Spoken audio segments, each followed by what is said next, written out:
For centuries, humanity gazed at the stars, wondering if someone or something was out there. The question of whether humans were alone had fueled endless speculation, research, and science fiction. But one day, a team of young scientists in a small, high-tech lab on Earth decided to stop wondering and act. Dr. Ayesha Khan, a brilliant astrophysicist, had discovered an alien communication frequency hidden in the cosmic radiation of space. She worked day and night decoding the signals, certain they weren't just random noise. What she found was astounding, a complex pattern of data that seemed to be part of an intergalactic network, a network where civilizations communicated with one another. "This changes everything," Ayesha whispered to herself as she stared at her screen. She and her team quickly prepared Earth's first response, a simple but daring message. They broadcasted it on the same frequency, their message traveling through the void of space. "Humans want to talk." The message echoed across the galaxy, reaching alien civilizations who had long ignored the small, seemingly insignificant blue planet. The galaxy reacts in a massive starship orbiting the Andromeda Galaxy. High Commander Zurich of the Zlorth Empire froze as the human message was intercepted. "Humans?" he muttered in disbelief. His long, scaled fingers tapped the holographic console in front of him. The last report on Earth described humans as primitive, chaotic, and obsessed with war. Yet here they were, speaking directly to the galactic network, a movie no species had dared to make for centuries. "They must be bluffing," his lieutenant hissed. "Humans lack the technology for true interstellar communication. Someone else is behind this." But Zurich wasn't so sure. The boldness of the message unsettled him. It wasn't just the content, it was the audacity. He knew from experience that beings who acted fearlessly were either foolish or very dangerous. Other alien factions across the galaxy had similar reactions. The Urkons, a species of telepathic diplomats, were intrigued.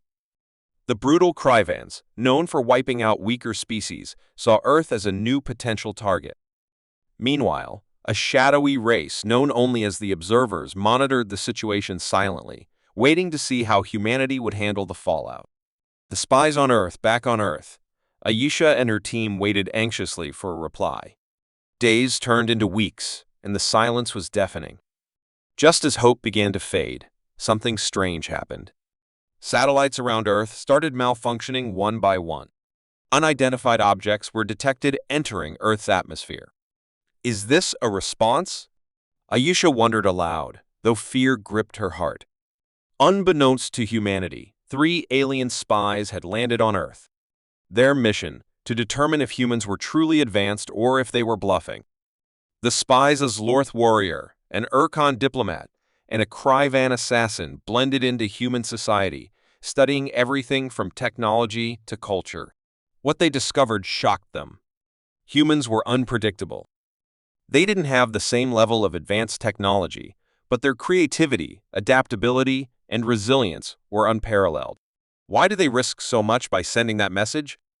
The Kryvan spy snarled to the others during a secret meeting. "They are reckless." "They are curious," replied the Urkon diplomat. "And curiosity can be dangerous." Humanity fights back. The spies weren't as hidden as they thought. Humanity, though not as technologically advanced, had developed tools to detect unusual activity. It didn't take long for Ayesha's team, along with a secret branch of Earth's intelligence agency, to uncover the aliens' presence. When the spies realized they had been discovered, the Zlorth warrior suggested immediate escape. The Kryvan assassin wanted to destroy all evidence of their mission, including anyone who knew about it. But the Urkon diplomat hesitated. "These humans," the Urkon said, watching footage of Earth's chaotic but vibrant culture. "They are not what we expected." Before they could act, a team of humans surrounded their hidden base. But instead of attacking, Ayesha herself stepped forward, holding nothing but a tablet displaying Earth's message, "We want to talk." The Kryvan assassin growled, prepared to fight, but the Urkon stopped him. "Wait," the diplomat said. "Let's hear them out." The turning point Ayesha spoke with conviction. "We know you're afraid of us, but we are not your enemy.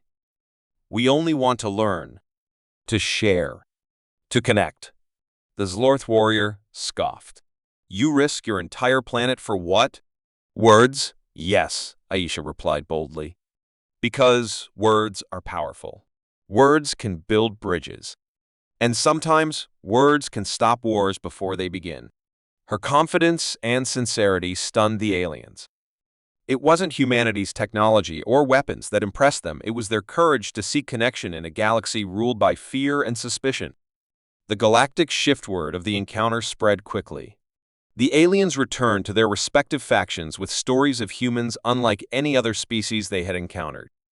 The Zlorth High Commander, the Urkon Council, and even the brutal Kryvan warlords began to reconsider their views on Earth. Humans are unpredictable, Zurich admitted to his advisors.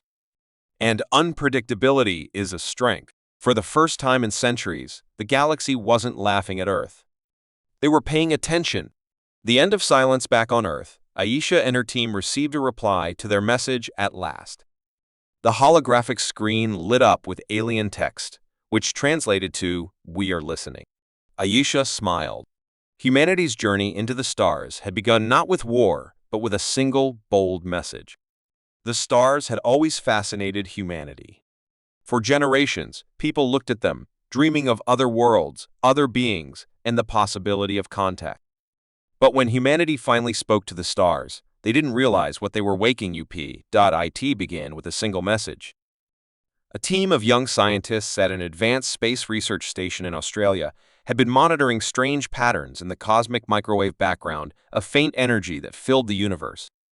Dr. Ryan Brooks, the leader of the team, believed it wasn't random noise. He was convinced it was an ancient alien signal.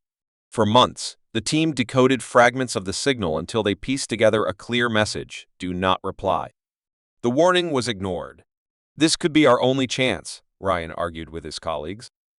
We've been waiting for this moment for centuries. We have to respond. Despite protests, Ryan sent out a simple, groundbreaking message: humans want to talk. The signal traveled through the galaxy at the speed of light, carrying humanity's bold words to whoever or whatever was out there. The strange reply: for weeks, there was no response. Ryan's team grew restless. Some began to regret their decision, fearing they had made a mistake. Then, late one night, the monitors flared to life. A reply had come. The words translated into English were chilling. Silence is survival. Stop your message, or you will regret it. Ryan stared at the screen, his hands shaking. This can't be real. Are they threatening us? It's more than a threat, whispered Elena, one of the scientists. They're trying to warn us. But why? Despite the ominous reply, Ryan refused to back down. He believed the warning was just fear of change, fear of humanity. If they didn't want to talk, they wouldn't have responded at all, he said. Little did he know, the truth was far darker than he imagined. The silent destroyer's Earth's message spread through the galaxy. It reached civilizations far more advanced than humanity. One of those civilizations was an ancient race known as the Valens. They were a species of peaceful scholars who had abandoned space travel to focus on knowledge. When the Valens intercepted Earth's message, panic erupted in their council chambers. The eldest Valen, known as the Keeper, stood trembling before his peers. "The humans have spoken," he said in a grave voice. "They don't know what they've done." The council members whispered among themselves. The Keeper continued, "Do you remember what happened the last time a species dared to speak openly to the galaxy?" A heavy silence filled the room. They all knew the stories how an ancient, unstoppable force had wiped out entire civilizations that dared to reach out. The Silent Destroyer, a powerful artificial intelligence from a forgotten era, still roamed the galaxy, hunting for any species that broke the unspoken rule, never broadcast to the stars. The Keeper sighed. The humans must be warned, but they won't listen. No one ever does. Earth under threat. Back on Earth, strange things began to happen.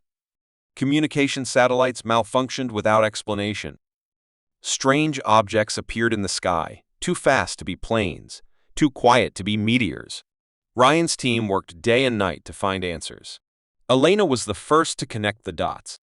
I think something is coming for us," she said, her voice trembling. Something powerful. Ryan didn't want to believe it.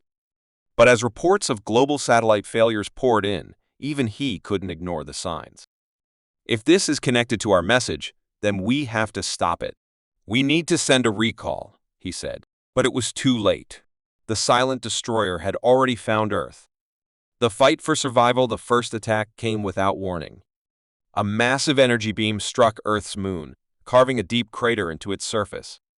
It was a message, not one of diplomacy, but of dominance. Earth's governments scrambled to respond. Military forces launched into action, but humanity's weapons were useless against an enemy they couldn't even see. Ryan and his team were brought into an emergency meeting with world leaders. "You started this," a general barked. "Now tell us how to end it." Elena spoke up. "The destroyer is after our message. It sees us as a threat because we broke the silence. But if we can show it we're not like the others, if we can prove we're different, maybe it will spare us." The room fell silent. "And how exactly do we do that?" the general asked. Ryan stood. "We give it what it wants. Knowledge." It contained Earth's history, achievements, and struggles. It showed humanity's curiosity, creativity, and resilience. Most importantly, it showed humanity's capacity for peace. For hours, the world waited in fear. Cities were evacuated, and defenses were prepared. But then, just as suddenly as it had appeared, the silent destroyer stopped. A single message was transmitted back to Earth. "Your species is unusual. You may continue." The destroyer vanished into the depths of space, leaving humanity shaken but alive. A new beginning as the world celebrated its survival. Ryan couldn't shake the feeling that this was just the beginning. Humanity had learned the hidden truth of the galaxy, that silence wasn't weakness. It was safety. But humans were never meant to stay silent. They were meant to explore, to discover, to connect. And now, knowing the risks, they were more determined than ever to carve their place among the stars. The stars weren't silent anymore. Humanity had made sure of that. The galaxy was vast, filled with countless stars and planets. Over millennia, many civilizations had risen, exploring the great unknown. Most of them followed the same unspoken rule: stay silent. Contact with other species was risky, unpredictable, and often disastrous. But humans didn't know the rules. Earth had always been allowed planet wars, music, invention, and chaos. So, when Earth scientists discovered a way to send a message across space, they didn't hesitate. They crafted a simple, bold statement: humans want to talk. The message spread through the galaxy, reaching places humanity couldn't even imagine. It arrived in the grand halls of the Trelvian High Council, a race of elegant, highly advanced beings. The Trelvians prided themselves on their superior intellect and order. When they received the human message, the council was shocked. "Humans?" One of them scoffed, their glowing eyes narrowing. "They're a primitive species on a barely habitable planet. What could they possibly want?" "They must be more advanced than we thought," another replied. "Only a reckless or powerful species would dare reach out first." The council debated endlessly, unsure of how to handle this unexpected communication. Finally, they decided to investigate.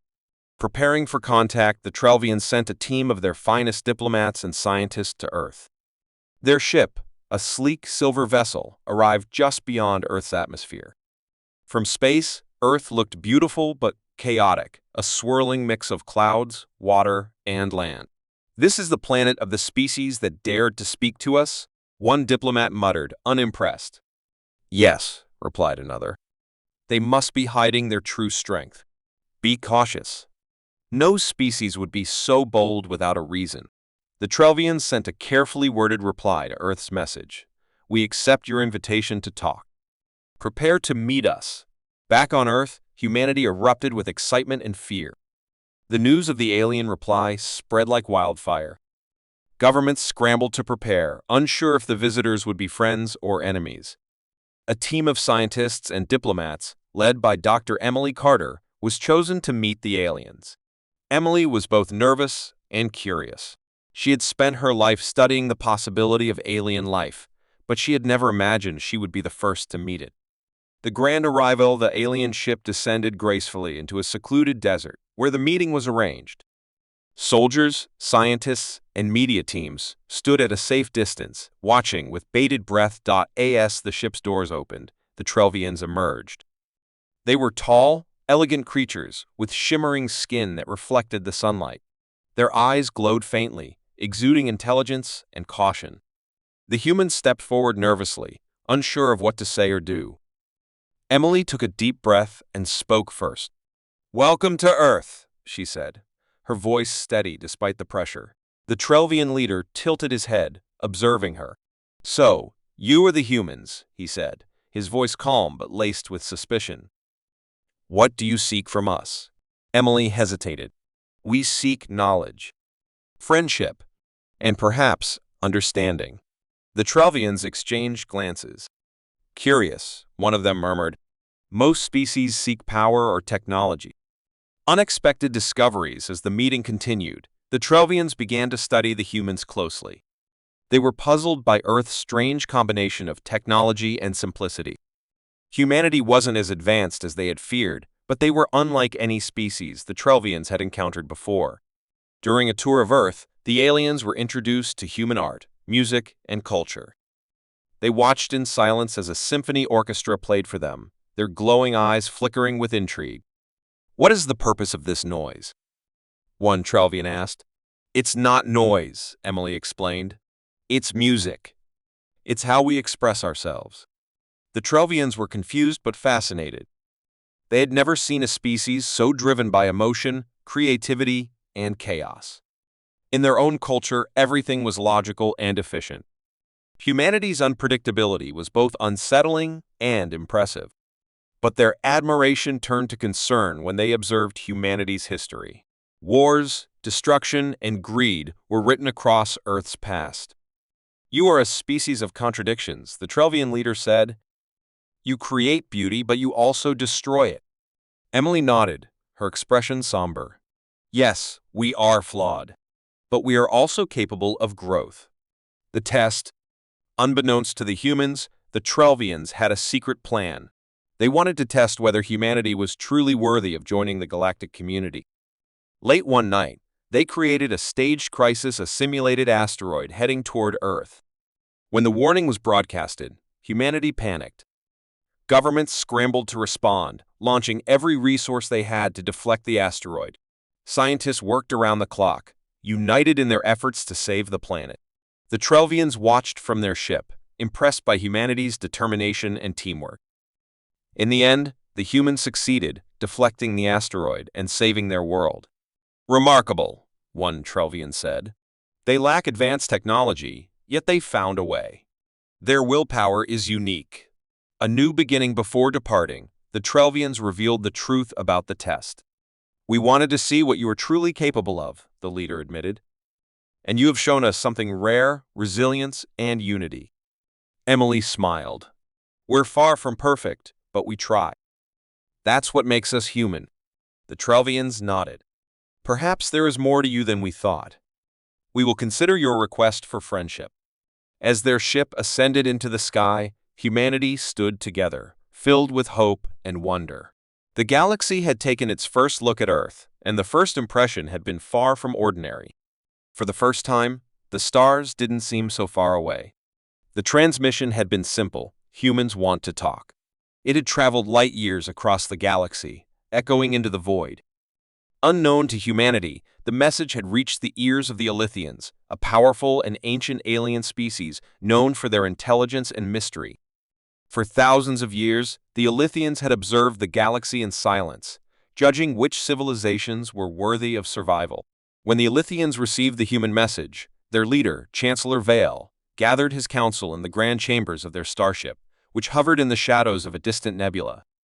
"This species has broken the silence," Vale said, his glowing eyes scanning the holographic data about Earth. "They seek contact. But are they ready for the truth?" The council murmured among themselves. The Alithians had one rule for newcomers: all species must pass the test before joining the galactic community.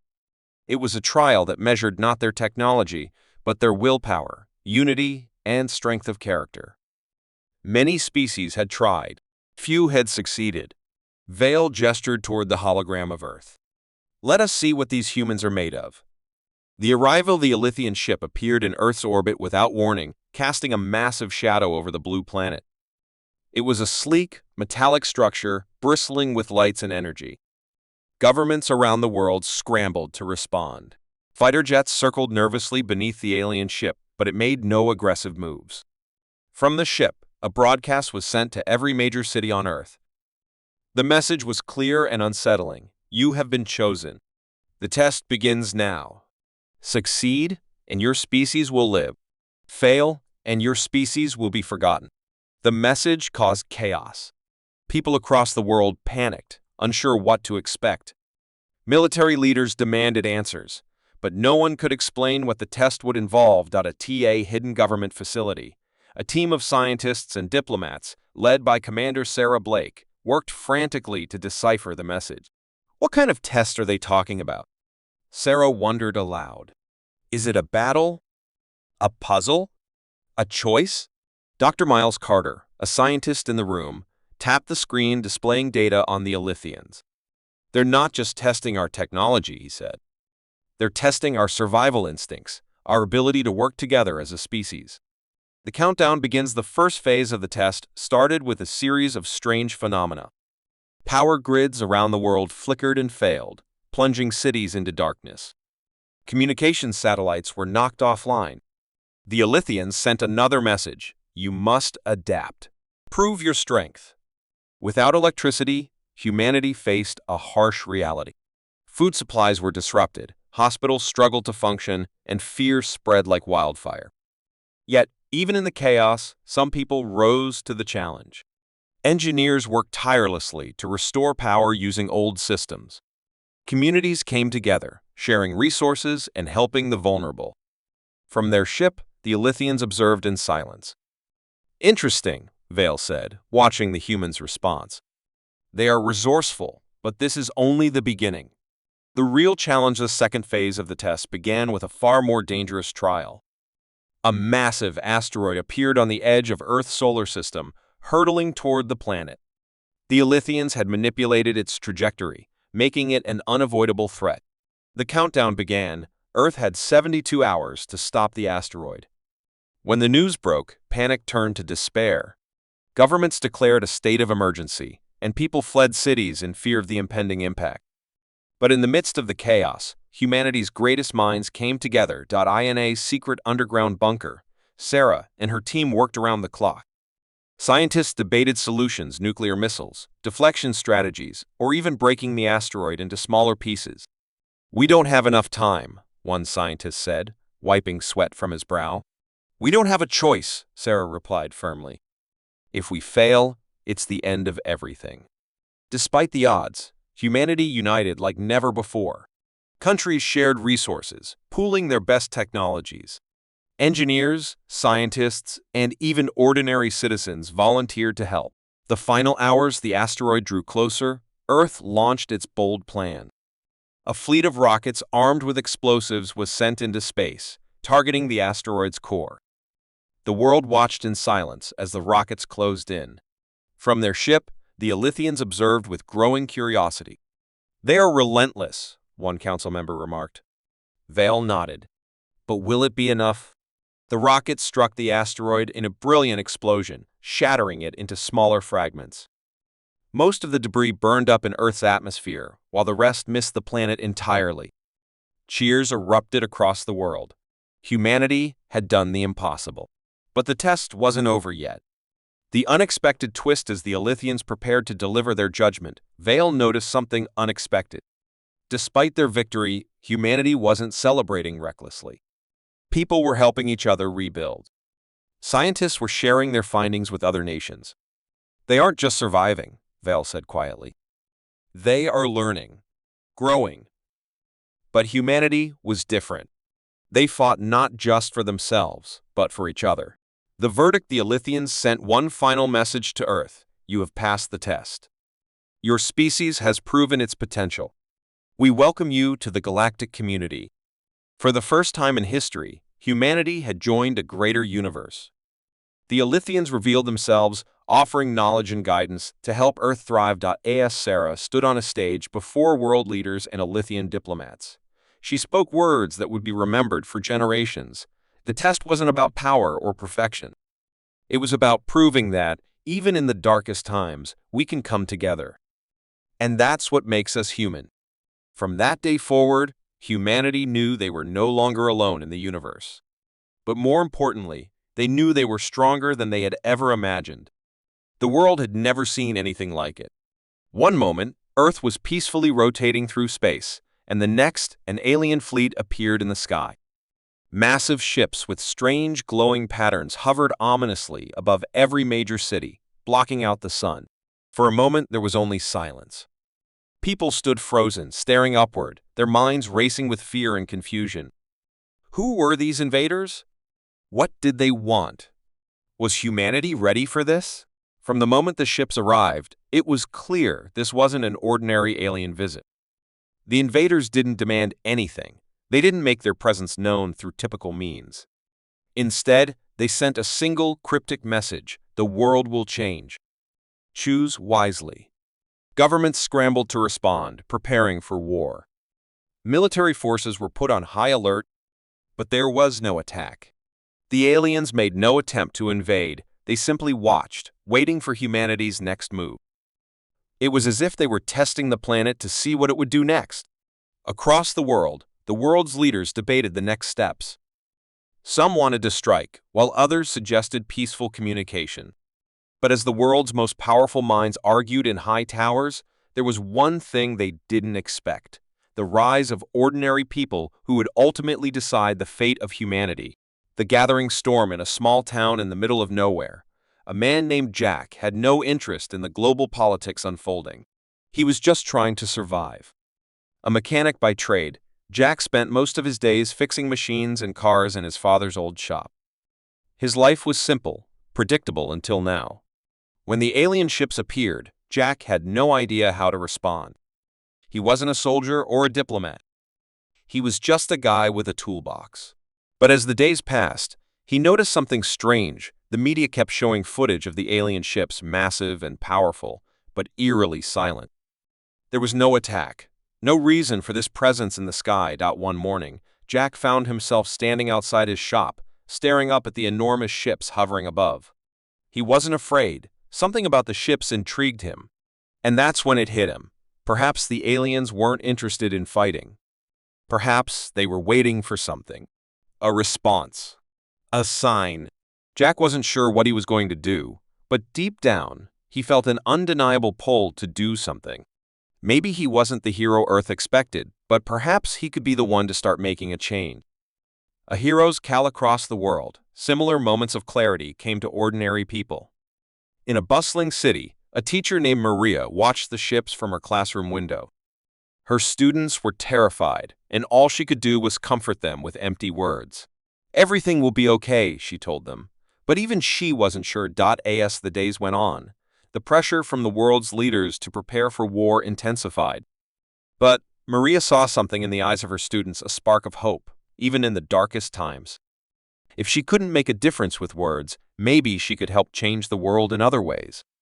She began gathering people in her community, helping them prepare not for war, but for peace. She wasn't a hero, she was just a teacher.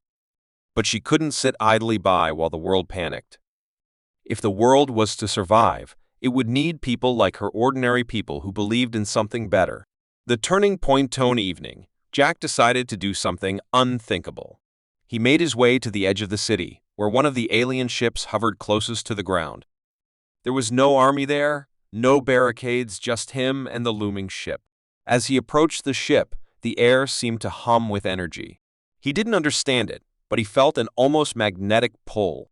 Without thinking, Jack reached into his pocket and pulled out a small wrench. "What the hell?" he muttered, as though it were just another day fixing an engine. To his surprise, the ship responded. The hull of the ship shifted, opening slightly, and a small panel descended from the side. Jack hesitated, but then, as if guided by instinct, he stepped forward, holding the wrench in front of him like a shield. The alien presence inside the ship didn't attack. Instead, a voice, a strange, calming voice, spoke in his mind.